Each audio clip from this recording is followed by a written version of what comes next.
रखेंगे। एक्चुअली हम लोग एक स्टूडेंट प्रोटेस्ट के माध्यम से राजनीति में आए। कोई आइडिया नहीं था कि पॉलिटिक्स कैसा होता है, और खासकर कभी मुखिया का चुनाव नहीं लड़े तो बंदे अगर सांसद का चुनाव लड़ेंगे तो ये तो आइडिया ही नहीं था। तो हम लोग स्टूडेंट का प्रोटेस्ट था झारखंड में, वहां आए, मीडिया के सामने अपनी बातों को रखा, मीडिया में कवरेज मिला, तो पूरे राज्य में हमारे विचारों को सर्कुलेट किया गया।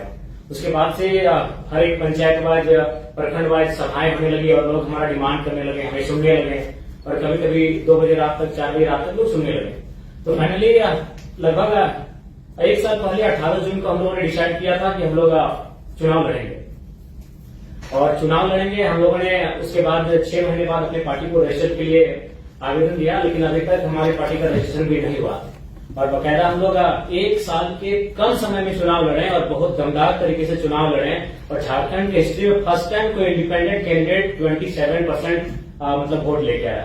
3.5 लाख वोट लेके हम अकेले हैं जिस लोकसभा चुनाव से हम लड़े थे, और कुल मिलाकर हम लोग 8 प्रत्याशी दिए थे, और लगभग हमारे 6 प्रत्याशी तीसरे पायदान कर रहे हैं। तो इसका मतलब है कि मैं भारत की तो नहीं कह सकता, लेकिन झारखंड के परिप्रेक्ष्य में कह सकता हूं कि झारखंड बदलाव चाहती है, और नो डाउट बदलाव होना चाहिए, क्योंकि झारखंड जिस पृष्ठभूमि से आती है, झारखंड उसके नाम में ही छुपा है। झाड़ यानी जंगल होता है, खंड यानी जमीन होता है, और आज हमारा दोनों चीज संकट में है। जंगल की बात करने वाला कोई नहीं है। उदाहरण के लिए आप देख सकते हैं आज हंसदेव जंगल की क्या कहानी है। आज दिल्ली का टेम्परेचर हम लोग 45 पा रहे हैं, 46 पा रहे हैं, बिल्कुल अपने मतलब अपोजिट पा रहे हैं। झारखंड का वातावरण से जब दिल्ली में हम लोग कदम रखे तो बिल्कुल असहनीय लगा, और हम लोग को लगा भी नहीं कि 2 मिनट यहाँ ठहर पाएंगे। तो कह रहे हैं कि जो झारखंड का इश्यू है उसके नाम में छुपा है, और लगातार उन इश्यू पर हम लोग लड़े, उन इश्यू पर हम लोग बात किए, तभी जाकर जनता ने हमें आशीर्वाद दिया। नहीं तो उन पार्टियों से चुनाव लड़ना जो पार्टियां 40 साल पुरानी है, जो पार्टियां 50 साल पुरानी है, जिनका बूथ स्तर में कार्यकर्ता है, जिनके पास धनबल है, उनसे टकरा पाना पॉसिबल नहीं था। तो मेरे कहने का मतलब है आज भी अगर आप, क्योंकि बहुत सारे लोग कहते हैं कि कई साल लगते हैं राजनीति में आने के लिए, सालों लगते हैं, जूते घिस जाते हैं, माने बाल सफेद हो जाते हैं, इस मिथ्या को तो झारखंड हमने तोड़ दिया है कि मात्र साल भर के अंतराल में हम लोग 3.5 लाख वोट लेकर आए हैं। और बस अगर हमारे पास एक बेहतर टीम होती तो पहला ही चुनाव हम जीत जाते हैं। ज्यादा अंतर नहीं था, जो जीते वो 4.5 लाख लाए, जो सेकंड में आए वो 3,70,000 लाए इंडिया गठबंधन वाले, और हमसे मात्र 20,000 कम मेरा वोट था। तो इस चीज को तो हमने झारखंड में मतलब एकदम क्लियर कट उत्तर दे दिया है कि समय और साल मायने नहीं रखता है, आपकी आइडियोलॉजी मायने रखती है। और हमारी आइडियोलॉजी स्पष्ट थी।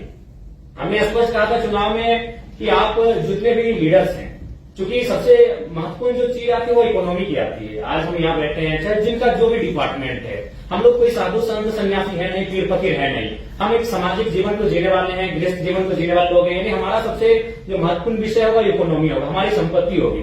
तो मैंने वही जनता से कहा कि जिन नेताओं को आप चुनकर भेजते हैं, आप उनके संपत्ति के बारे में पता करें।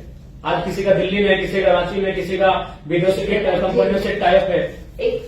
आपकी बात बढ़ाए भी है, इतना यूथ भी है, तो उसके बारे में आपको क्या लगता है? मेरी भी आशा है कि आप जैसे और लोग चुनाव जीते। हमें जरूरत है, इस बार सिर्फ 7 इंडिपेंडेंट कैंडिडेट हैं, हमें चाहिए कि एक स्ट्रांग डेमोक्रेसी के लिए और आए, क्योंकि आप मुद्दे उठा रहे हैं जो रेलेवेंट मुद्दे हैं।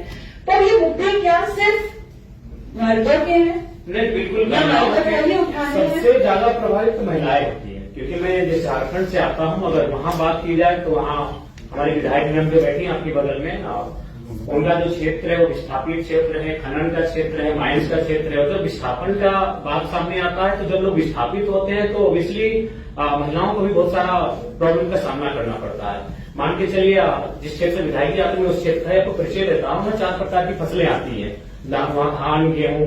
तो महिलाएं जब अगर विस्थापित ना होती, क्योंकि झारखंड वाला बात करें तो आपको विस्थापन की बात करनी होगी, आपको माइनस की बात करनी होगी। जो लोग यहाँ बैठे हैं और इसलिए आप झारखंड को जानते हैं मिनरल्स के लिए, और नो डाउट हम लोग देते हैं, 27% कोयला देते हैं, और 40% खरीद देते हैं।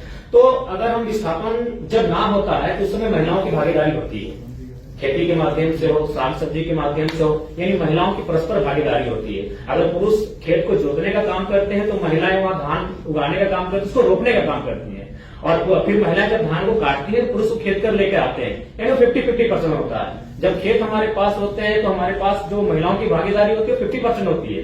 लेकिन जब उस क्षेत्र से हम स्थापित कर जाते हैं, वो क्षेत्र जब गवर्नमेंट किसी परियोजना के लिए ले लेती है तो महिलाएं शून्य हो जाती है, उनके हाथ कट जाते हैं। तो जब हम लोग न्यू झारखंड की बात करेंगे तो महिलाएं ऑब्वियसली बहुत भारी संख्या में होंगी, और इस चुनाव में हमारे पास जो मेरा वोट बैंक रहा 3.5 लाख, उसमें अगर रेशियो भी देखा जाए तो 60% यूथ थे, बाकी 40% महिलाएं थी।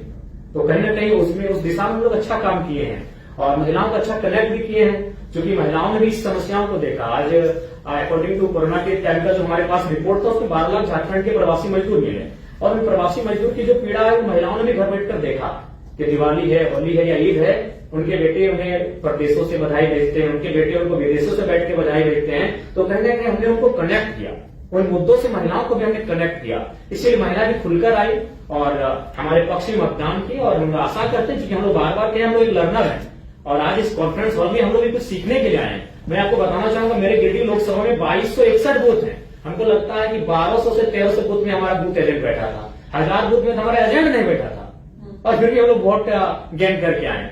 तो हम लोग ऑब्वियसली लर्नर पीरियड में है और चीजों को जब हम लोग सीखेंगे और जब इस प्रकार दिल्ली में बैठकर, महाराष्ट्र में बैठकर, अन्य प्रदेशों के जाके कॉन्फ्रेंस में बैठेंगे, सेमिनारों में, संगठनों में हम लोग भाग लेंगे और उन चीजों को जब हम लोग सीख कर जाएंगे, कुछ परिपक्व होकर जाएंगे, तो अपने झारखंड में निसंदेह उसका इम्प्लीमेंट करेंगे और बेहतर करेंगे। हम आशा है कि आज जो प्रबुद्ध लोगों के बीच हम बैठे हैं, जब इनसे हम कुछ सीख कर जाएंगे तो आने वाले झारखंड में विधानसभा चुनाव नवंबर में हम लोग बेहतर करेंगे। और अखबार की सुर्खियों ने भी संदेश दिया है, हम लोग बेसिक चुनाव हारे हैं, लेकिन आज 4 दिन से लगातार अखबार की सुर्खियों में यही रहा कि जयराम महतो हार के भी झारखंड के राजनीति के नायक बने और बकायदा नेशनल न्यूज में हमें स्थान मिला, द हिंदू में स्थान मिला, द ललित ट्रॉफी गई हुई हमारे इंटरव्यू के लिए। और यही नहीं, बाकी जो नेशनल पार्टियां हैं जिनका सिंबल है वो अभी अब हम लोग से टाइप करने के लिए इंटरेस्ट जता रहे हैं। हमने स्पष्ट कह दिया है कि आपकी आइडियोलॉजी हमसे मैच नहीं करते, हम लोग न्यू पॉलिटिक्स करेंगे, क्योंकि आज हम लोग सिद्धांतिक पॉलिटिक्स की बात करने आए हैं। तो सिद्धांत से कोई समझौता नहीं होगा। 2 चुनाव और हारेंगे, 4 चुनाव और हारेंगे, नहीं जीतेंगे। हमारी जो नई पीढ़ी आएगी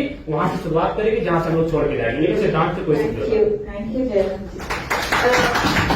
मेरी एक रिक्वेस्ट है, झारखंड के चुनाव आपकी पार्टी ने आपके मंच में महिलाओं को, और अगर उसमें हम कोई भी मदद कर सकते हैं, मुझे पता है हर कोई मदद करना चाहेगा, क्योंकि कभी भी कुछ नया शुरू होता है तो आशा का भी जन्म होता है।